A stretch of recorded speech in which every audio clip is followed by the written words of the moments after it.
सद्दाम हुसैन की डेथ के बाद दुनिया में सिर्फ एक ही लीडर ऐसा पैदा हुआ जिसने सद्दाम के लिए आवाज़ उठाई, और वो था मुअम्मर कद्दाफी।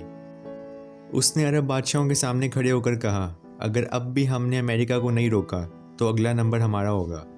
इस पर सारे अरब के बादशाह हंसने लगे, लेकिन कद्दाफी की ये बात बिल्कुल सही थी, क्योंकि सद्दाम के बाद अमेरिका का नेक्स्ट टारगेट था मुअम्मर कद्दाफी। लेकिन इक़्तिदार के नशे में ये शख्स ऐसा पागल हुआ कि वो अपने ही मुल्क के लोगों को मारने लगा, और जिसने उसके खिलाफ आवाज़ उठाई उसको अपनी ज़िंदगी से ही हाथ धोना पड़ा। जहां आहिस्ता आहिस्ता लिबिया के लोगों के दिलों में उसके लिए नफ़रत पैदा होने लगी और लोग उससे छुटकारा पाने के लिए सड़कों पर उतर आए, तो वहीं वेस्टर्न कंट्रीज़ की भी नफ़रत उसके लिए इस कदर बढ़ गई कि यूएस प्रेसिडेंट रोनाल्ड रेगन ने उसे मिडिल ईस्ट का पागल कुत्ता तक कह डाला। Mad dog of the Middle East. आखिर ऐसा क्या हुआ कि 40 से ज़्यादा सालों तक लिबिया पर राज करने वाला दुनिया का सबसे बड़ा डिक्टेटर कद्दाफी को आखिरी वक्त में अपने ही मुल्क के लोगों से अपनी जान की भीख मांगने के लिए मजबूर होना पड़ा, और क्यों अपने ही लोगों के हाथों उसकी मौत हुई, ये हम आज की इस वीडियो में जानेंगे। कद्दाफी का जन्म 1942 में लिबिया के रेगिस्तानी इलाके कसर अबू हादी में हुआ था। उस टाइम पर लिबिया इटली के कब्ज़े में था। कद्दाफी की फैमिली गद्दाफर ट्राइब से बिलोंग करती थी, जो कि उस टाइम पे बहुत ही गरीब ट्राइब था, जिनका बकरी और ऊँट चढ़ाने का काम था। बेहद गरीब ख़ानदान से होने के बावजूद भी कद्दाफी के वालिद ने उन्हें खूब पढ़ाया लिखाया। कद्दाफी जिस स्कूल में पढ़ाई करते थे वहाँ कुछ टीचर्स मिस्र के थे, जो अक्सर स्टूडेंट्स को इजिप्शियन रेवोल्यूशन की कहानी सुनाया करते थे। उस वक्त के Egyptian president Gamal Abdul Nasser उन दिनों सभी अरेबिक कंट्रीज़ के हीरो थे, और इस वजह से कद्दाफी भी उनको अपना आइडियल मानने लगे। स्कूल के टाइम से कद्दाफी ने पॉलिटिक्स में एंट्री करके अपना पॉलिटिकल कैरियर बनाना शुरू कर दिया था। स्कूल के दौरान ही उन्होंने एक ग्रुप बनाया जिसका मकसद लिबिया को वेस्टर्न इन्फ्लुएंस से आज़ाद कराना था, जिस वजह से गवर्नमेंट के एसेट्स को नुकसान पहुंचाने पर उन्हें अपने होम टाउन से निकाल दिया गया और वो मिस्राता चले गए। इसके बाद कद्दाफी ने 1963 में बंगाजी की रॉयल मिलिट्री एकेडमी में ट्रेनिंग ली। यहाँ लिबिया की मिलिट्री को ब्रिटिश आर्मी के थ्रू ट्रेन किया जाता, इसलिए कद्दाफी का यहाँ कुछ खास दिल नहीं लग रहा था, क्योंकि वो ब्रिटिशर्स को अपॉर्चुनिस्ट और इंपीरियलिस्ट मानते थे। वो उनके इस कदर खिलाफ थे कि उन्होंने इंग्लिश सीखने तक से मना कर दिया था।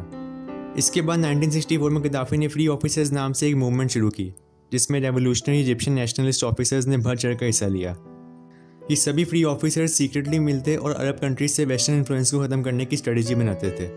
1965 में ट्रेनिंग ख़त्म करके कद्दाफी आर्मी के कम्युनिकेशंस ऑफिसर बन गए। कुछ टाइम के बाद कद्दाफी उस ग्रुप के साथ भी खुफिया तौर पर काम करने लगे जो राजा इद्रिस की गवर्नमेंट को ख़त्म करने के लिए काम कर रहा था। उन दिनों इद्रिस की गवर्नमेंट पूरे लिबिया में काफ़ी अनपॉपुलर हो चुकी हुई थी। हर कोई अब मोनार्की से छुटकारा चाहता था। साल 1959 लिबिया में क्रूड ऑयल की डिस्कवरी होती है। ऑयल से होने वाली भरपूर कमाई से लिबिया की इकोनॉमी में काफ़ी सुधार होने लगा, लेकिन इसका फ़ायदा वहाँ की आवाम को नहीं मिल पा रहा था। प्रॉफिट का ज़्यादातर हिस्सा राजा और उसके करीबी लोगों के पास ही जा रहा था, जिसकी वजह से वहाँ की आवाम अभी भी गरीबी और ज़रूरतमंदी का शिकार थी। इसके बाद 1967 के 6 डे वॉर में मिली हार ने राजा के खिलाफ लोगों को और भड़का दिया। पब्लिक का मानना था कि इद्रिस ने इस वॉर में इजराइल के डायरेक्ट सपोर्टर अमेरिका का साथ दिया। अरब कंट्रीज़ में इस शर्मनाक हार से लोग इद्रिस के और खिलाफ हो गए।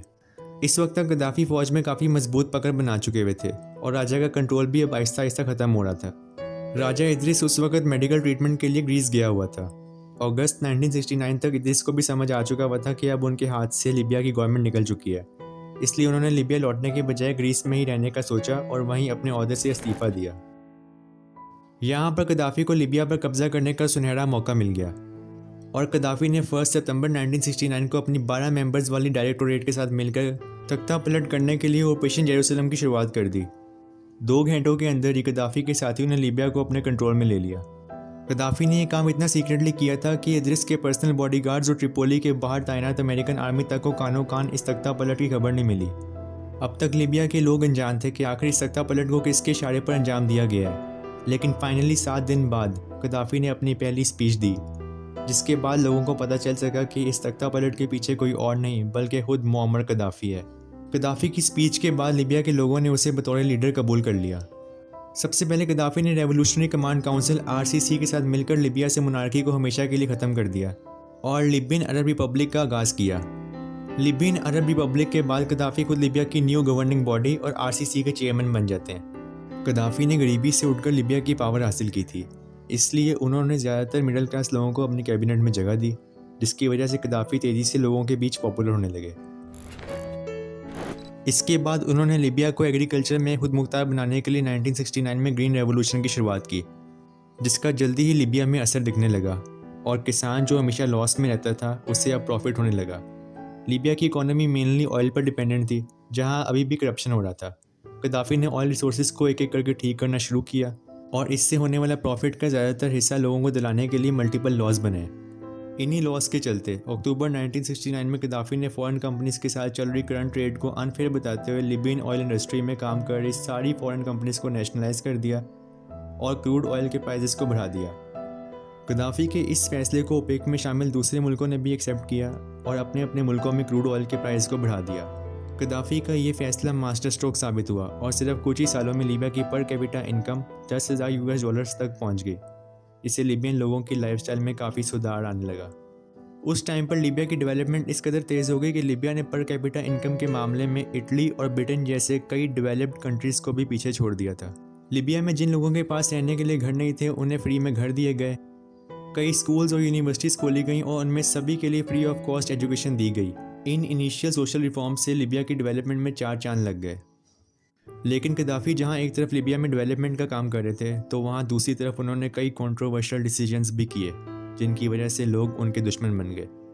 उन्होंने 1972 में लेबर स्ट्राइक को इलीगल डिक्लेयर करके कुछ न्यूज़पेपर्स को भी बैन करवा दिया। इसके अलावा वहाँ शराब पीना, नाइट क्लब जाना और चर्चेज़ में प्रेयर करना सब बैन करवा दिया गया और ट्रेडिशनल लिबियन कपड़े पहनना कंपलसरी कर दिया गया। इसके अलावा शरिया लॉ भी इम्पोज किया गया और जो कोई भी उसके खिलाफ आवाज़ उठाता वो उसे मरवा दिया करता, जिससे वहाँ के लोग गद्दाफी के खिलाफ होने लगे। साथ ही लीबिया की ऑफिशियल लैंग्वेज अरेबिक कर दी गई और बाकी सारी लैंग्वेजेस को बैन करवा दिया गया। इस तरह गद्दाफी ने लीबिया को पूरी तरह से कंट्रोल में ले लिया, लेकिन साथ ही अब वो पड़ोसी मुल्कों के मामलों में भी इंटरफेरेंस करने लगा और यहाँ से गद्दाफी को चैलेंज करने के लिए एक नया लीडर आया, सद्दाम हुसैन। सद्दाम ने प्रेसिडेंट बनते ही अमेरिका और अरब लीडर्स के कहने पर ईरान के खोमेनी पर अटैक किया। सारे अरब लीडर्स ने सद्दाम को सपोर्ट किया सिवाय एक लीडर के, और वो थे मुअम्मर गद्दाफी। गद्दाफी ने सद्दाम से कहा कि तुम अमेरिका के कहने पर मासूम मुसलमानों को शहीद कर रहे हो। इस पर सद्दाम ने गद्दाफी को सख्त जवाब दिया और कहा कि ईरान के मरने वाले तुम्हारे बाप की तरह दोज़ख में जाएंगे। इसके बाद गद्दाफी ने लीबिया से ईरान के लिए गन्स और डॉलर्स भेजना शुरू किए। ईरान गद्दाफी की हेल्प से सद्दाम से जंग जीतने लगे। ये देखकर अमेरिका सद्दाम को बचाने के लिए जंग में कूद पड़ा। अमेरिका ने ईरान के एक पैसेंजर प्लेन को मिसाइल से उड़ा दिया, जिसमें 300 इनोसेंट लोगों की मौत हुई। पर अजीब बात यह है कि इसके कुछ अरसे बाद अमेरिका का भी एक पैसेंजर प्लेन उड़ा दिया गया। इन्वेस्टिगेशन में पता चला कि इसके पीछे एक लिबियन था और अमेरिका ने इसका ब्लेम गद्दाफी पर डाल दिया। पहले भी गद्दाफी ने कुछ ऐसी हरकतें की थीं। लंदन में लिबियन एम्बेसी के सामने प्रोटेस्ट हुआ, जिसमें गद्दाफी के लोगों ने फायरिंग की और एक ब्रिटिश पुलिस ऑफिसर की डेथ हो गई। इसके बाद अमेरिकन प्रेसिडेंट रोनाल्ड रेगन ने टीवी पर गद्दाफी को mad dog of the middle east कहा और उसे मारने के लिए फाइटर जेट्स भेजे। इन जेट्स ने गद्दाफी के पैलेसेस पर मिसाइल से अटैक किए, जिसमें गद्दाफी की अडॉप्टेड बेटी शहीद हो गई। गद्दाफी तो बच गया, पर अमेरिका ने लीबिया पर हैवी सैंक्शंस लगा दिए। इससे लीबिया की इकोनॉमी नीचे गिरने लगी। इस मुश्किल वक्त में सिर्फ एक लीडर ने गद्दाफी का साथ दिया और वो था नेल्सन मंडेला। मंडेला ने कहा कि जब हम पर बुरा वक्त था तब सिर्फ गद्दाफी ने हमें सपोर्ट किया था, तो आज हम अपने भाई के लिए खड़े होंगे। इसके कुछ अरसे बाद एक कार्गो शिप दुबई से लीबिया जा रही थी, जिसमें एटम बम बनाने के 1000 ट्यूब्स थे। अमेरिका ने इस शिप को इटली के पोर्ट पर रोक लिया। इससे पहली बार अमेरिका की नज़र लीबिया पर पड़ी। गद्दाफी ने सद्दाम की तबाही देखी थी, इसलिए उसने ऐलान किया कि लीबिया कभी एटम बम नहीं बनाएगा, लेकिन वो फिर भी बनाने की सोच रहा था। अमेरिका ने शिप के सप्लायर्स को ढूंढने का ऐलान किया और गद्दाफी ने सारे नाम अमेरिका के सामने रख दिए, जिसमें टॉप पर था पाकिस्तानी साइंटिस्ट अब्दुल कदीर खान। अमेरिका ने पाकिस्तान पर सैंक्शंस लगा दिए और पाकिस्तान की इकोनॉमी भी गिरने लगी। अब्दुल कदीर खान ने टीवी पर रिस्पॉन्सिबिलिटी ली और कौम से माफ़ी मांगी। गद्दाफी ने पाकिस्तान को चारे के तौर पर इस्तेमाल किया और ख़ुद को बचा लिया। उसने अमेरिका से दोस्ती का हाथ बढ़ाया और उन फैमिलीज़ को मुआवजा दिया जिन्हें लिबियंस ने प्लेन में मारा था। बदले में अमेरिका ने भी लीबिया से सैंक्शन हटा दिए और लीबिया की इकोनॉमी दोबारा से ग्रो होने लगी। लेकिन गद्दाफी तो गद्दाफी था। इकोनॉमी स्ट्रॉन्ग होते ही उसने पुरानी हरकतें दोबारा से शुरू कर दी। उसने अरब से तंग आकर अफ्रीका की तरफ रुख किया और ऐलान किया कि अफ्रीका का कोई भी मुल्क अमेरिका के साथ डॉलर्स में ट्रेड नहीं करेगा, बल्कि जो भी ट्रेड होगी वो गोल्ड में होगी।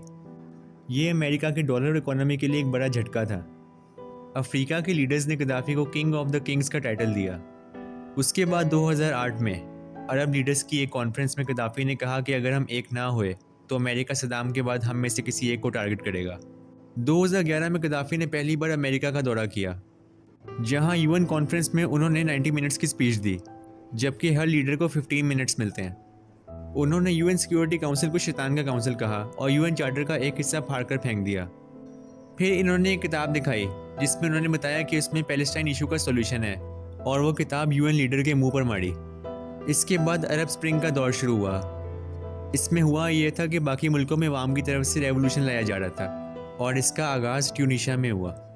अब अमेरिका ने आहिस्ता आहिस्ता लिबियन अवाम को गद्दाफी के खिलाफ भड़काना शुरू किया। लिबिया में बगावतें शुरू हो गईं। गद्दाफी ने इन बगावतों को रोकने के लिए अपनी आर्मी को हज़ारों लिबियंस को मारने का हुक्म दिया। गद्दाफी ये जंग जीत रहे थे, पर अमेरिका को ये मंजूर नहीं था। उन्होंने बागियों की हेल्प के लिए अपने फाइटर जेट्स भेजे और गद्दाफी के ख़ानदान पर टैक्स करवाए। इसमें गद्दाफी के 2 बेटे और 1 पोता शहीद हो गए। गद्दाफी ने अपनी बेटी को लिबिया छोड़ने को कहा और ख़ुद अपने एक बेटे के साथ आर्मर्ड कार्स लेकर गायब हो गया। अमेरिका, नेटो और रेबल्स सब उसे ढूंढ रहे थे। एक दिन नेटो के फाइटर जेट ने डेजर्ट में 75 आर्मर्ड कार्स को रेगिस्तान में कहीं जाते हुए देखा। उस फाइटर जेट ने उसी वक्त मिसाइल से हमला किया, लेकिन गद्दाफी का काफिला फिर भी चलता रहा। जब गद्दाफी की गाड़ी के सामने वाली कार तबाह हुई, गद्दाफी और उसका बेटा भागकर एक ड्रेनेज पाइप में छुप गए। उसके बाद बागियों ने उसके साथियों को मारकर गद्दाफी को ड्रेनेज पाइप से घसीट कर निकाला। वो बागियों के सामने गिड़गिड़ाया कि मुझे माफ़ कर दो, लेकिन तब तक बहुत देर हो चुकी हुई थी। उसके बाद बागियों ने जो उसका हश्र किया वो हम आपको बता भी नहीं सकते और ना ही उसकी क्लिप्स दिखा सकते हैं।